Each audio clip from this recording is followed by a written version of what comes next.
Well, I tell you, after the halftime, I was pleased to see that we came out and woke up and played a lot better.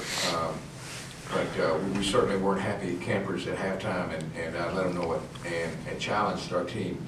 But I tell you, the guys that Aaron Adeoye and Marcus Wallace were certainly the difference makers in today's game. I thought they got us going with their energy, their toughness.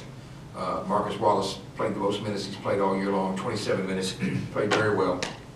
Scored the basketball, but defensively just everywhere. I think he had 5 steals, and those guys played well. But you know, my challenge at halftime was, you're not going to disrespect the game. It's only natural when you're playing SEC talent or SEC opponents, and then drop back down and play maybe possibly a non-Division I, a 2 o'clock start game. You know, everything is different than what we're used to. But still, what I told them at halftime is that you're not going to disrespect this game and play with a lack of effort. It's one thing not making your shots, not making your free throws, and that calls for an ugly game. But the one thing that we really try to hang our hats on is great effort and great attitude, and you're not going to have one without the other. And attitude's great. It's the effort. The effort's part wasn't good enough for me, and I was glad to see that we got going a little bit in the second half. We started moving the ball a little bit better, defending a little bit better, and we moved away from it.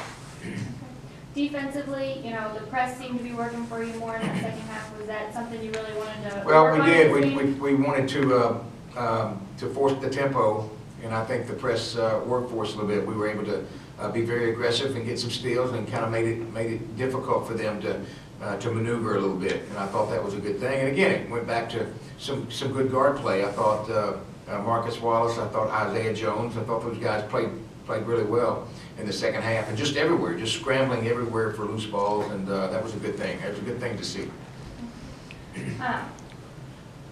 3-point shooting for them. They only shot 3 in the second half. You know, what was it? Better.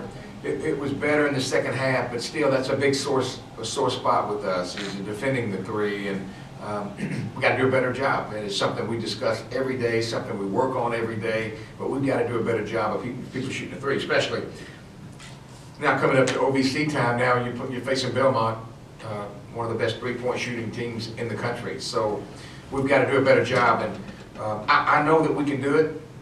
We're just not doing it. And we do it in practice every day and do a good job of it in practice, but in the game, people get loose and they hit 3s on us, and it's been a big problem. Second half, a little bit better. I think they only attempted 3, or they made 3. I think 3, yeah. So we had better pressure against them, and even in the second half, there were just a couple of breakdowns that get those guys loose, and we can't afford to have that coming into our conference play. Coming into this game, you know, against a lower opponent, what was your focus for your team? Well, the biggest thing is that you always worry about these games because, hey, it's easy to get up for Ole Miss, and we weren't, I might add.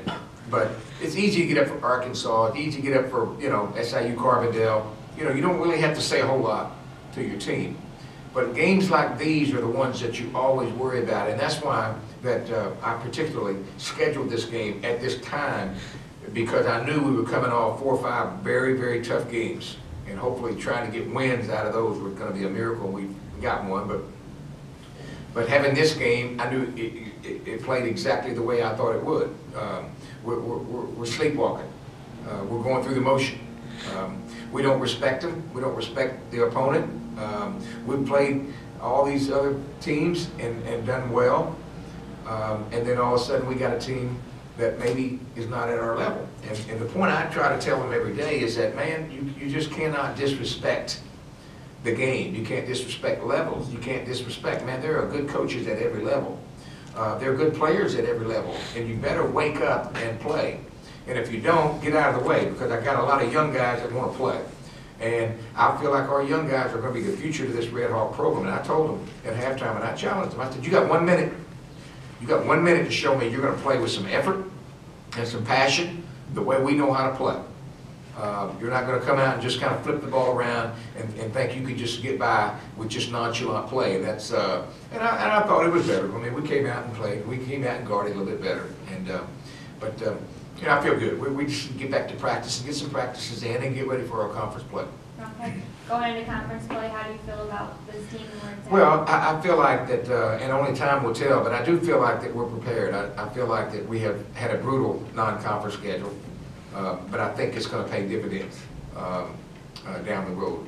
I don't think, by no means, that our guys will be intimidated going in to play a team like Belmont, because, hey, we were at Arkansas in front of 13,000. We were at Ole Miss. We were at Missouri. I mean, we played some very, very tough opponents, and so we know what time it is. I think our guys will be together, we'll be focused, and we'll get our game plan in line and see if we can't slow down their shooters.